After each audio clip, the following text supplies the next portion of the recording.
புங்குடுதீவு மாணவி வித்யா படுகொலை சார்ந்து வித்யாவுக்கு இடம்பெற்ற அநீதி சார்ந்து இப்போது 4 பேருக்கு மரண தண்டனை விதிக்கப்பட்டிருக்கின்றது கொழும்பு உயர் நீதிமன்றத்தினால். குறிப்பாக இந்த விடயம் பெரும் பேசுபொருளாக இருந்து தங்களை விடுவிக்கும்படி அவர்கள் கோரிக்கை விடுத்திருந்தார்கள். இப்போது அவர்களுக்கு 4 பேருக்கு மரண தண்டனை விதித்து 5 பேர் கொண்ட நீதிபதிகள் குழாம் இப்போது அறிவிப்பை வெளியிட்டிருக்கின்றார்கள். மேலும் முன்னாள் ஸ்ரீலங்கன் ஏர்லைன்ஸ் நிறுவனத்தினுடைய நிறைவேற்று பணிப்பாளராக தலைமை அதிகாரியாக இருந்த கபில சந்திரசேனவை மீண்டும் கைது செய்து சிறையடைக்கும்படி இப்போது நீதிமன்றம் உத்தரவிட்டிருக்கின்றது. இதற்கு காரணம் ராஜபக்சக்கள் தொடர்பான பல விடயங்கள் இப்போது கொஞ்சம் கொஞ்சமாக வெளிவர ஆரம்பித்திருக்கின்றது. இந்த விடயங்கள் பற்றித்தான் இந்த தொகுப்பினூடாக முழுமையாக பேசப் போகின்றோம். அன்புறவுகளில் எல்லோருக்குமே வணக்கம்.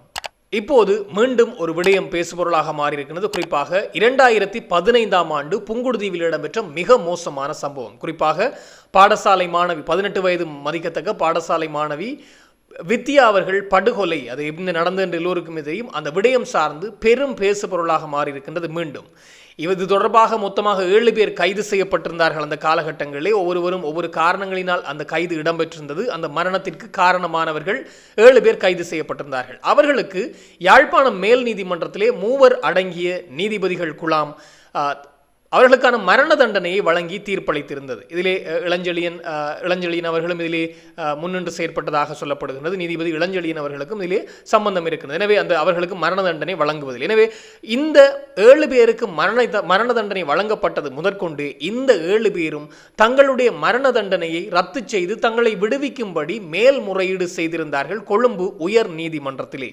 இது தொடர்பான வழக்கு பல காலமாக இழுபறியில் இருந்தது. நேற்றைய தினம் இந்த வழக்கினுடைய அல்லது அவர்களுடைய மேல்முறையீட்டினுடைய தீர்ப்பும் வெளியிடப்பட்டிருக்கின்றது.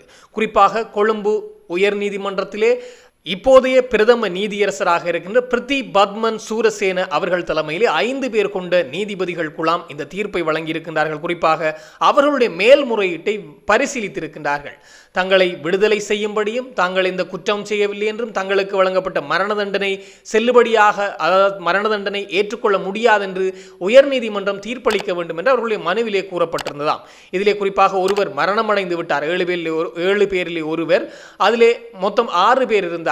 எனவே இந்த 5 பேர் கொண்ட நீதிபதிகள் குழாம், பிரதம நீதியரசர் உட்பட 5 பேர் கொண்ட நீதிபதிகள் குழாம் இப்போது அந்த மரண தண்டனையை மீண்டும் உறுதிப்படுத்தி இருக்கின்றார்கள். வழங்கப்பட்ட மரண தண்டனை சரியானது தான் என்பதை சொல்லி இருக்கின்றார்கள். எனவே 4 பேருக்கு, இந்த சுவிஸ்குமார் உட்பட 4 பேருக்கு இந்த மரண தண்டனை விதிக்கப்பட்டிருக்கின்றது.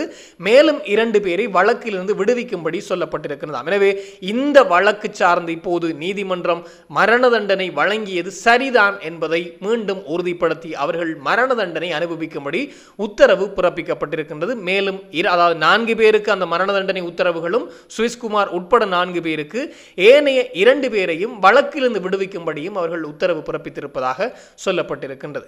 மேலும் ஒரு மிக முக்கியமான செய்தி என்று பார்க்கின்ற போது ராஜபக்சக்கள் தொடர்பானது. அதுவும் இந்த ஸ்ரீலங்கன் ஏர்லைன்ஸ் நிறுவனத்தினுடைய 2012-13ஆம் ஆண்டு காலப்பகுதியிலே ஏர்பஸ் நிறுவனத்திடமிருந்து விமானங்களை கொள்முதல் செய்தல் சார்ந்து அதுவும் அதிகூடிய விலைக்கு, இருக்கின்ற விலையை விட அதிக விலைக்கு உங்களிடமே நாங்கள் விமானங்களை வாங்குகின்றோம், உங்களுக்கு என்ன தருவீர்கள் என்ற அடிப்படையிலே அதற்குள்ளே ஒப்பந்தம் அல்லது டீல் இடம்பெற்றிருக்கின்றது. அப்போதைய ஆட்சியாளர்கள் தலையீட்டோடு, அப்போது மஹிந்த ராஜபக்ச ஜனாதிபதி, அங்கே கோட்டாபய பெசில் என்று எல்லோரும் தலை தூக்கி ஆடிய காலம், சமல் ராஜபக்சவுடைய இளைய மகனுடைய தலையீடும், இப்போது கைது செய்யப்பட்டு நேற்று முன்தினம் பிணையிலே விடுவிக்கப்பட்டிருக்கின்ற கபில சந்திரசேன, அப்போதைய ஸ்ரீலங்கன் ஏர்லைன்ஸ் நிறுவனத்தினுடைய தலைமை நிர்வாகியாக இருந்த இந்த கபில சந்திரசேன பல நாட்களாக கைது செய்யப்பட்டு சிறையிலே இருந்தார். அவர் மீண்டும் நேற்று முன்தினம் தான் பிணையிலே வெளியே வந்திருந்தார். இப்போது அவரை மீண்டும் கைது செய்யும்படி உத்தரவு பிறப்பிக்கப்பட்டிருக்கின்றது நீதிமன்றத்தினால். எதற்காக என்று பார்க்கின்ற போது லஞ்ச ஊழல் ஒழிப்பு ஆணைக்குழு நீதிமன்றத்தை நாடி அவர் பிணை, அதாவது வழங்கப்பட்ட பிணையை சரியாக அவர் பயன்படுத்திக் கொள்ளவில்லை அல்லது பிணை தொடர்பான எந்த விடயங்களையும் அவர் செய்யவில்லை, அதனை மீறிவிட்டார் என்ற அடிப்படையில், பிணை நிபந்தனைகளை மீறிவிட்டார் என்ற அடிப்படையில் அவரை மீண்டும் கைது செய்யும்படி நீதிமன்றத்தை நாடியிருந்தார்கள், மனு தாக்கல் செய்திருந்தார்கள். இதற்கிணங்க இன்றைய தினம் நீதிமன்றம் அந்த உத்தரவை வழங்கி இருக்கின்றது. மேல் நீதிமன்றம் மீண்டும் இந்த கபில சந்திரசேனவை கைது செய்யுங்கள், ஸ்ரீலங்கன் ஏர்லைன்ஸ் நிறுவனத்தினுடைய முன்னாள் தலைமை நிறைவேற்று அதிகாரியை உடனடியாக கைது செய்யுங்கள் என்ற உத்தரவும் வழங்கப்பட்டிருக்கின்றது.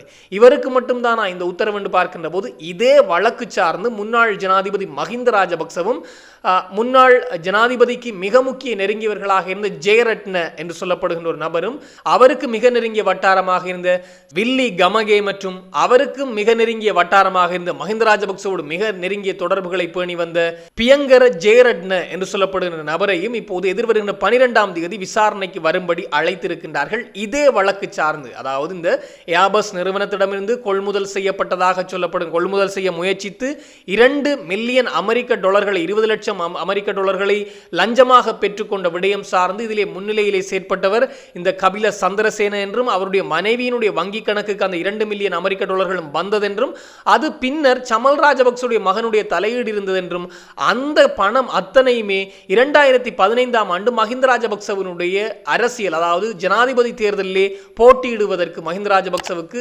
பணம் செலவழிக்கப்பட்டது என்று, அவருடைய பிரச்சாரங்களுக்காக அந்த பணம் செலவழிக்கப்பட்டது, கிட்டத்தட்ட 9.5 கோடி வரையிலே செலவழிக்கப்பட்டது என்றும் இப்போது விசாரணைகளில் உண்மை வெளிவந்திருப்பதனால் மீண்டும் மஹிந்த ராஜபக்ச, அதே போன்று இந்த வில்லி கமகே மற்றும் பியங்கர் ஜெயரத்ன போன்றவர்களை விசாரணைக்கு எடுக்கும்படி இப்போது சொல்லப்பட்டிருக்கின்றது. நீதிமன்றத்திலும் லஞ்ச ஊழல் ஒழிப்பு ஆணைக்குழு இந்த அறிக்கையை கொடுத்து விட்டார்கள். முன்னாள் ஜனாதிபதி உட்பட இந்த 3 பேரையும் நாங்கள் விசாரணைக்கு எடுக்கின்றோம் என்று.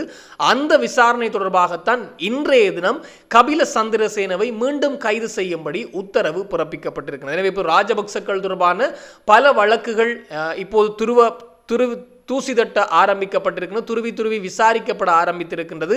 அதிலே நாமல் ராஜபக்ச தொடர்பான பல வழக்குகள் இருக்கின்றது. எனவே இது சார்ந்து இப்போது இந்த அரசாங்கம் ராஜபக்சக்களுக்கு துரோகம் அளிக்கின்றது, ராஜபக்சக்கள் மீது இந்த அரசாங்கம் சேறு பூசுகின்ற வேலையை செய்து வருகின்றது என்ற அடிப்படையிலே ராஜபக்சக்கள் கட்சியை சார்ந்த ஒருவர் இப்போது குற்றத்தடுப்பு விசாரணை பிரிவை நாடி இருக்கின்றார். உடனடியாக இந்த அரசாங்கம் இதனை நிறுத்த வேண்டும், ராஜபக்சக்கள் மீது சேறு பூசுகின்ற அவமானத்தை ஏற்படுத்துகின்ற வகையில் இவர்கள் நடந்து கொள்கின்றார்கள், மஹிந்த மீது மஹிந்த மனைவி மீதும் இதனை ஏற்றுக்கொள்ள முடியாது என்றும், மஹிந்த மனைவியினுடைய பெயரில் இந்த வீடு ஒன்று இருப்பதாகவும், அந்த வீடு 450 மில்லியன்கள் பெறுமதியானது என்றும் சொல்லப்படுகின்றது. ஆனால் இது போலியானது, இது அரசாங்கத்தினால் கட்டமைக்கப்பட்ட ஒரு பிம்பம் தான் என்ற அடிப்படையில் இந்த அரசுக்கு எதிராக இப்போது ராஜபக்சக்களுக்கு மேல் சேறு பூசுகின்றார்கள் என்ற அடிப்படையில் இந்த அரசாங்கத்திற்கு எதிராக குற்றத்தடுப்பு விசாரணை பிரிவையும் நாடி இருக்கின்றார்கள். இது தொடர்பாக இன்னும் பல தகவல்கள் வருகின்ற போது உடனுக்குடன் தெளிவுபடுத்த நானும் தயாராக இருக்கிறேன். இன்னும் ஒரு தொகுப்போடு சந்திக்கலாம். உங்களிடம் விடைபெறும் நான் என்று உங்கள் அன்பின் ஈழன். வணக்கம்.